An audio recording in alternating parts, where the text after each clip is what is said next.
Hi everybody, welcome back to the Weekly Gather. Today I've got plenty to tell you about, a little bit about what's keeping me busy and a little bit of a history lesson that might interest you too. I thought I'd bring you out to enjoy the last of the autumn warmth and sunshine, and I know you guys over in the Northern Hemisphere, especially in the UK at the moment, you're getting a real run on this beautiful sunshine. So I hope you're all getting out and enjoying it. I know a lot of you have commented on how lovely it is to get out for walks in the sunshine and even get out in the gardens. So whatever you're doing, I hope you're enjoying it. I hope your lockdown is not becoming too tedious. Now I'm going to talk about what I've got on today, and I know this is a pattern I mentioned in last week's Weekly Gather, and this was the Ali & Mac Autumn Spice Top. And I think a viewer of mine, Lynn, actually had commented that she'd made it and had a lot of success and loved it on. I'll give you a little look at it and see what you think. It's actually made using pieces of fabric. You can either like colour block or splice or whatever you might like to call it. I've actually used 3 70-centimetre pieces of cotton spandex. This fabric was from Spotlight. I decided to go for this lovely vibrant floral print and try and team up the matching colours. There's a couple of things with this top that you might want to note down before you start making it. One thing is try and use similar weights of knit fabric. So if you're using a cotton spandex, try and use all the same weight cotton spandex. And vice versa, if you're using a rayon spandex or that kind of thing, then yeah, try and keep the similar weight, because you might find that some fabric, the way it sits on the body or the ease might fall one way. You don't want to have like varying pieces doing different things on your body. So yeah, stick to the same kind of composition of fabric. The great thing about Ali & Mac patterns you'll find is they have a fantastic sale that's still going online, and there are so many great bargains to be found. They do have like a Wacky Wednesday sale, which at the moment is kind of all week long. This one in particular, I think it was under $4, this pattern. So yeah, it's a fantastic style. I really love the shape of it. Now I actually bought 3 pieces of 70-centimetre 150 width fabrics, because it did say around 2 meters for my size. I made the size extra large because I hadn't been sure of what kind of a fit it would be, because it did look different on the different models. They've used a lot of different body types, which is another great thing with Ali & Mac patterns. I think they go from extra small to 3 or 4 extra large, which is brilliant. Now I decided on my measurements to go for the extra large. I think if I made it again, I would probably size up again. I do like a little bit more of a loose fitting top, and this one in particular, it's in between that sort of snug around the shape around the bust and the waist, and flares out the bottom. The thing I love about it is that beautiful curved hemline, which I'm a big fan of. Now I decided when I finished the top to make the front curved hem a little bit shorter than the back, so that's quite easy to do when you've already finished, because I used the twin stitch needle and I just took about another probably 2 centimeters off that front curved hem, because I like the look of that lower back to front split hem. I think it really is lovely and flattering, and I just found that it worked better for me. It's a sort of pattern that it's great for using any leftover fabrics that you might have lying around. If you've got leftover knits, then they're not enough to make a whole top, but you might want to use them to do the color blocking. It's a great way to use that sort of stash fabric up. If you decide to go for a coordinating cuff, don't put that on till very last. Make your sleeve up first, measure it on your arm, make sure it's not sort of too long before you add the cuff on, because you're going to have to redo it. I always like to try my sleeve length on first, and then I ended up cutting about probably 10 centimeters off the length of the arm, so I added the cuff on and it was just a perfect length then. So yeah, do that last. One of the options is the above bust line, which is exactly the style I've got on. So you'll see the seam line for the first colour blocking piece is above the bust. The other style is the below the bust. So that sits a little bit differently on the body. So make sure when you're printing out your pattern PDF pieces that you either tick above bust or below bust. And you can also tick off what sizes with your layering effect. If you use Adobe Acrobat, you can tick off what sizes you want. So I always usually do probably 3 sizes around the size I want, so that if I go back next time and I know whether to size up or down, I've already got that pattern printed out. A really lovely different style. Very happy with the Ali & Mac patterns that I've made so far. So yeah, pop over. I've got a little affiliate link there for you guys to click on if you wanted to purchase this pattern. I do get a small commission out of that. And yeah, as I say, have a look at their website. There's some fantastic patterns at the moment, which is perfect to get us all in the sewing mood. Have a look at the testers' photos on their website too, because there's so many really creative, unique styles. People have done mixed patterns. They might have done a check with a floral or a striped with a floral. It really depends on how creative you want to be and give it your own personality. So a couple of things to mention before we move on to our little subject of the day. I actually told you guys last week that I'd ordered some fleece fabric to make a granny style dressing gown, which is perfect for getting into the cooler weather over here. This is the pattern itself. It's a very easy Vogue 9232. Now you can make it in a shorter style or a longer style. I think the short style will work really well just for wearing over some sweatpants at home to keep cozy and warm, but I'm going to go the full-on 1970s retro style long length. I'm sure my nana had one of these, and it really brings back those nostalgic memories of being a kid and seeing my grandma and my mum with the zip or the button-up granny dressing gown. So really cozy for winter. The fabric that I've chosen, it just speaks retro to me. It speaks 70s. No other colour speaks 70s retro more to me than a bright buttercup yellow. So I've gone for a fleece with a bubble print through it. A lovely soft fleece from Lincraft. I'll link the fabric below. So I've gone for the butter colour because I've got a few 90s with this yellow mustardy colour in the background. I thought it would really pop. I'm really happy with the colour. I think it's just very bright and vibrant, and it will definitely wake me up in the morning. I'm really excited to see how this comes up. I wouldn't mind making another couple more if I'm happy with this. One of my viewers that had actually commented on the name that they gave these dressing gowns back in the time was the Passion Killer. Now, I just think that's hilarious, and I just think, yeah, it probably is a passion killer. I just think that is the best name ever, so I'll be lovingly making my passion killer very soon and getting nice and cozy for the winter cold months coming. Another viewer had suggested too that she was enjoying watching my channel, and she would also like to know my measurements, so that if I've made a garment and I've told you what size I've made, that she can then compare her measurements to mine, and that way it can give her more of an idea. So what I'm going to do is I'm going to link on my description box every time I do an episode the measurements that I have.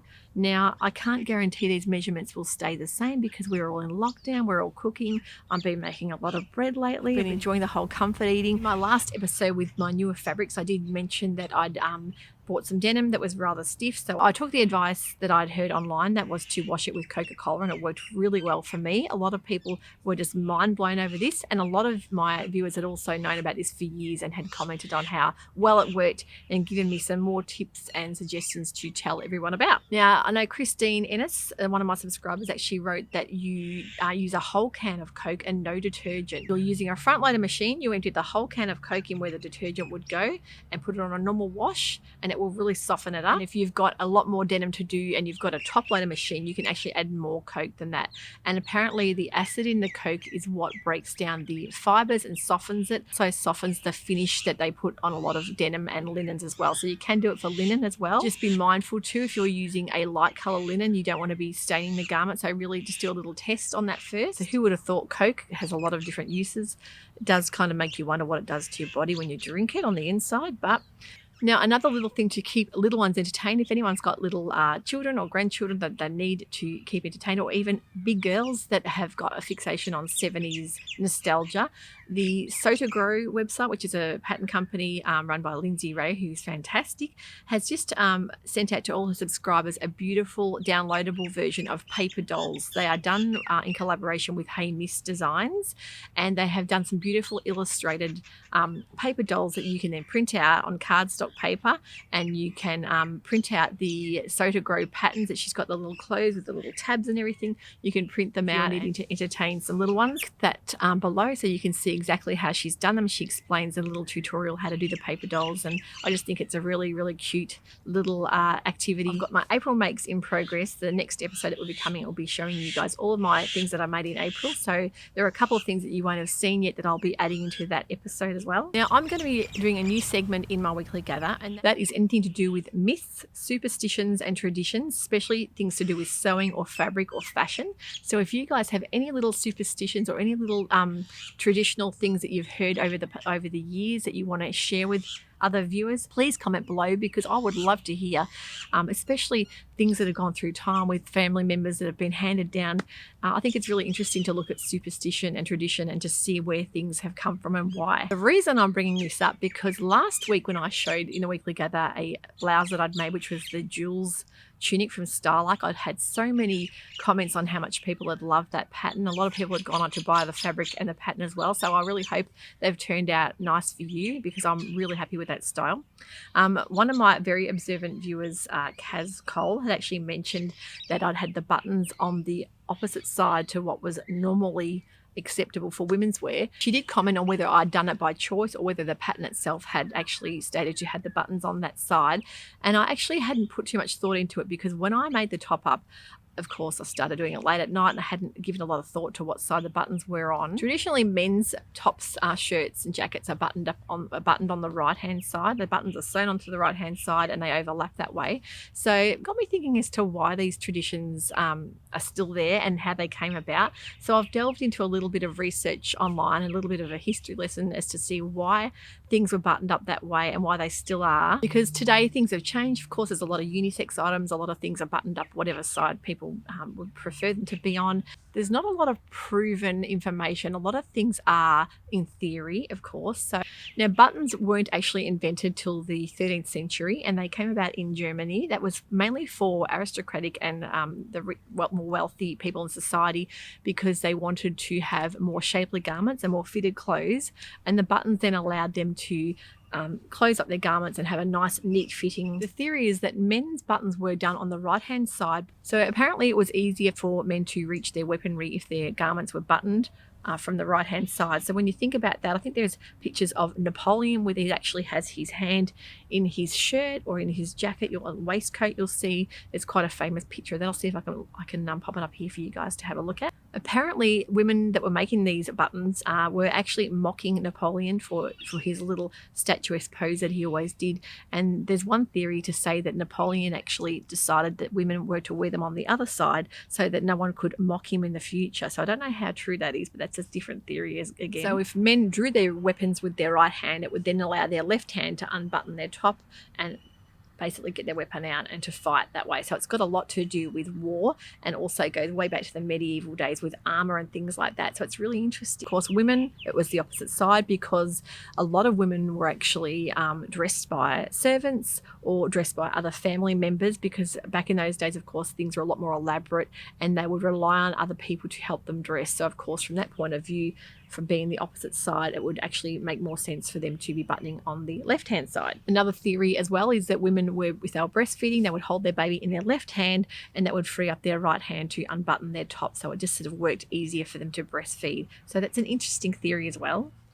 So if a woman was riding side saddle, it would then allow less airflow to come through, depending on what side she was facing, of course. So it's interesting to see how these little traditions have come through time and they've stayed that way. And yeah, not a lot of people will question why, but I think it's very interesting that still retain a lot of these traditions. And it's not always just to do with the look of the garment, it's to do with the way things once were. We can really buck the trend and button up on any side we wish to. Now, another little bit of interesting information I found out too was back in ancient Roman times, they actually had invented the safety pin that actually died out with the Romans. Of course, it didn't come back around again until the 19th century, when the proper safety pin that we would know as today. Back then they were called fibulas, and of course you'll know that the bone in the leg called a fibula was obviously named after this little contraption. They were made of little bones, and it was apparently used to close garments that would like pin through like a safety pin would. Very interesting little artifact that I've obviously dug up and found. In the Victorian era and Renaissance days, they would use Baroque style buttons to encase things like bugs or dried flowers or hair, and a lot of the wealthier people would actually store little tokens and keepsakes in their buttons.